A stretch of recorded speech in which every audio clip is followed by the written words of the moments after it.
Hi there, Crafty Peeps. Enis here from Paper Crafting with Enis. And I am on today because I've had a number of people ask me about the cloud cover that I used on the tag that I did for the challenge, Crafty Butterfly Ferris's tag challenge. And so I thought I'd just hop on and do a little demonstration of how I use this product. Now, I just purchased this not long ago. I don't have a lot of experience with it. I'm only going to be showing you how I used it. I'm sure if you go on to Google or YouTube, you can find lots of information on how to use this product. Also, you can find info on scrapbook.com, which is where I purchased this at. And I just wanted to read a few things that it says on here because it has some warnings and whatnot. But it's called Cloud Whip Mixed Media Modeling Paste. And it says, warning, it may look like a cloud, but do not eat. Not that I would eat it. And it also says, this product is not for human consumption. Yeah, I'm not going to eat it. And one other thing, it says non-allergenic, and I'm pretty sure I wouldn't be putting this on my skin. I mean, I might get a little bit on me from time to time while I'm working with it, but it's not something I'm going to be slathering on like hand cream. Anyway, this is a 12-ounce jar. It's really, really big, and I think that this will last me for a very long time. So what I've got here is just a plain piece of black cardstock, and I chose black so that the color should show up pretty good on that. I am on my silicone mat here, so if I get messy, I can just wipe that clean. And I'm going to be mixing some things on this little silicone mat here. And I'm using the top-notch acrylic paint from, this is the matte paint from Joann's. This is in the color Strawberry. And the only reason I'm using this is because I'm going to tint the Cloud Whip to try to get it to match my project that I'm going to be working on. Now, I'm not going to work on that project on this video, but you're going to get the idea of what I'm doing. I also chose this stencil, which is the same one that I used on the tag for the tag challenge. And I used this honeycomb grid here. And I find that it works best with a stencil that has like lines around instead of wide open gaps. And I think I'll try this in the demonstration to show you. It's just, to me, it's too much. But for somebody in their project, it might be just fine. So let's see. I've got my Cricut spatula because I don't have any of the mixed media spatulas because this is like the only time I've ever used this. So I don't see any sense in investing anything. And I do have a little bit of water and a paintbrush here in case I feel like I need to thin down the product after I do the mixing. I also have some paper towels off to the side that I'm going to be needing if I need to wipe something up. So with that, I'm going to open up my Cloud Magic, and I do also want to warn you, if you are sensitive to smells, which I am, to me, this product has a strong odor, and so you're going to want to use it in a well-ventilated room with a fan running or a window open, something like that. So I have my fan running.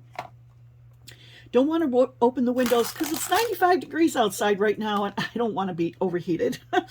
So anyway, what I'm going to do is use my spatula and just take a little bit of the Cloud Whip out.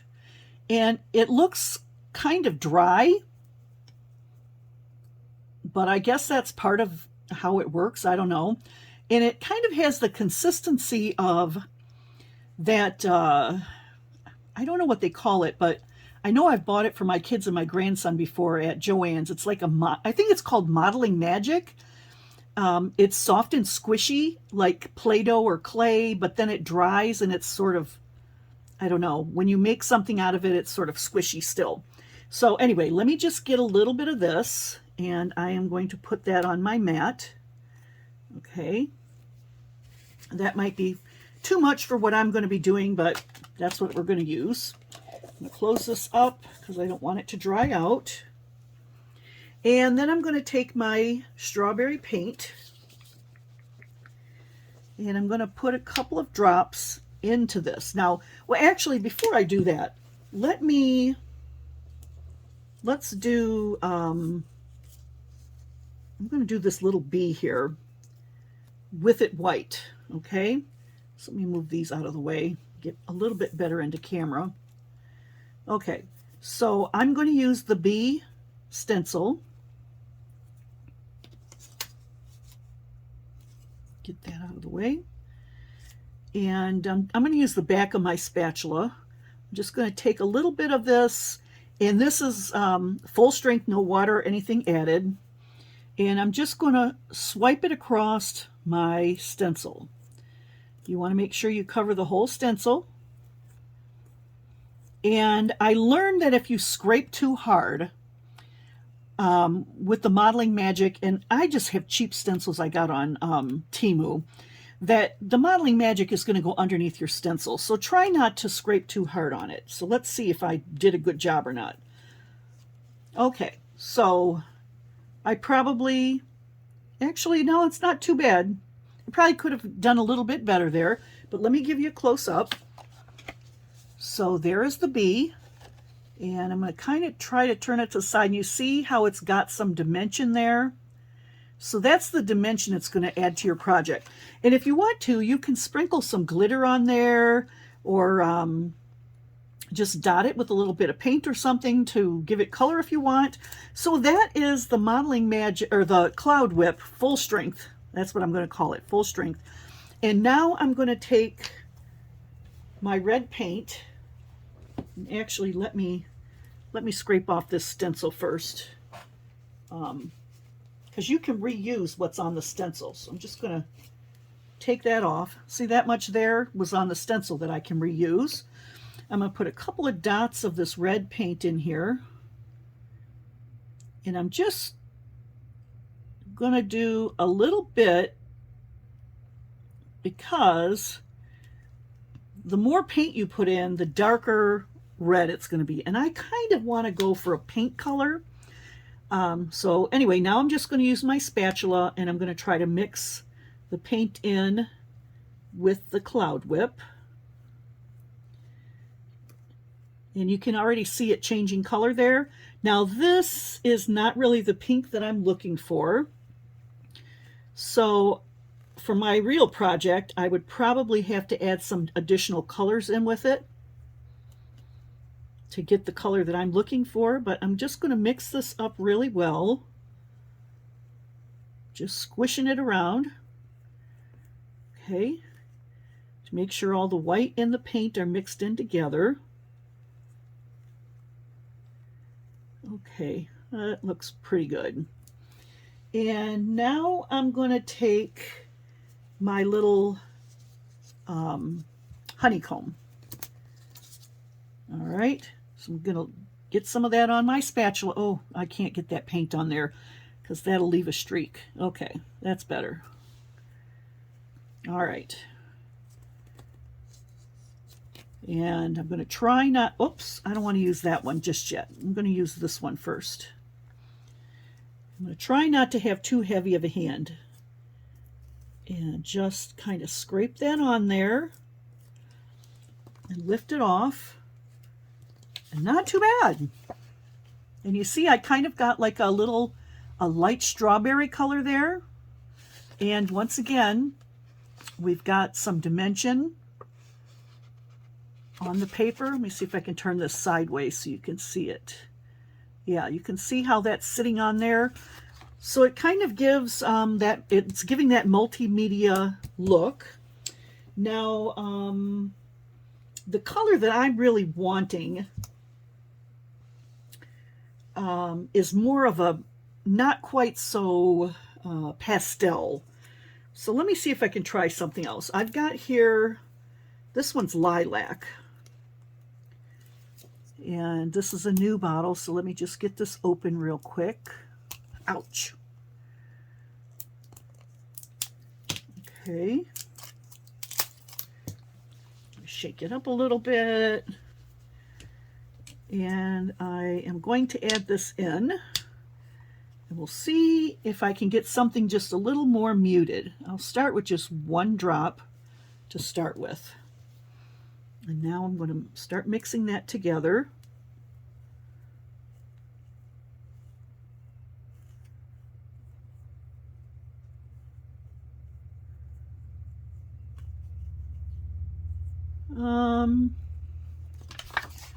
Let's see.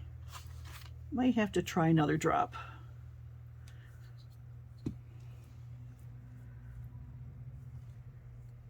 What I probably could use, and I don't have any, is gray. But I do have black, and I could water black down to get the color I'm looking for. So now this is looking to me like a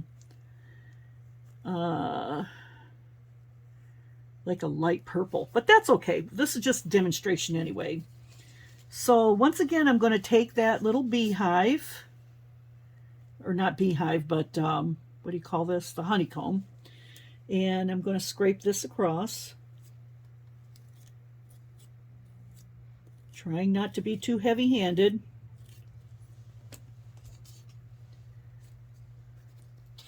And there you go.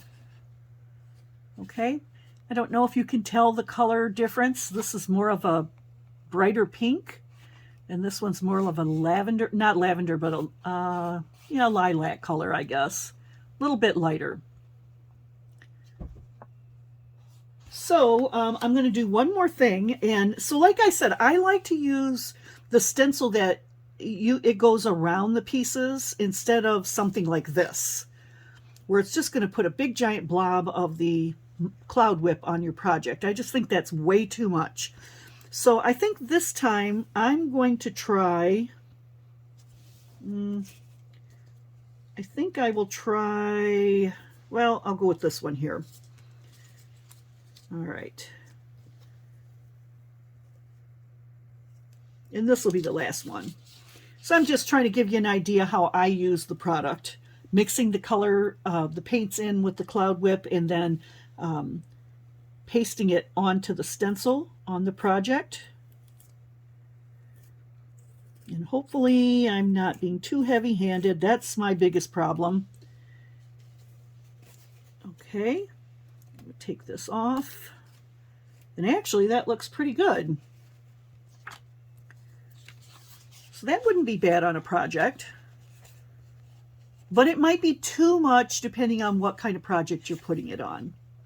So anyway, that's my quick little demo on how I used the Cloud Whip product from scrapbook.com on my shabby chic tag that I did for Crafty Butterfly Ferris's tag challenge. If you decide to give this a try, I'd be curious to see what you do with it, how you end up using it. It's great for cards, tags, I mean, pretty much anything you want to put it on, really. And if you're in a hurry, you can use your heat tool to dry this. But unless it's dry, I wouldn't do anything with your project until it is dry, because, well, this is almost dry, but it is still tacky, because you could actually rub this off or get it on something else, and it does stick pretty well when it's dry. So anyway, that's my quick demo for today. I hope you appreciated it, and maybe you'll give Cloud Whip a try on some of your projects, and be sure to wash it off your stencils and your tools before it actually dries, because it can be a little bit difficult to get off. So I'm going to head right into the sink and get this stuff washed off in just a minute or two. And have a great evening, and I will catch you on the next one. See you later, Crafty Peeps. Bye-bye.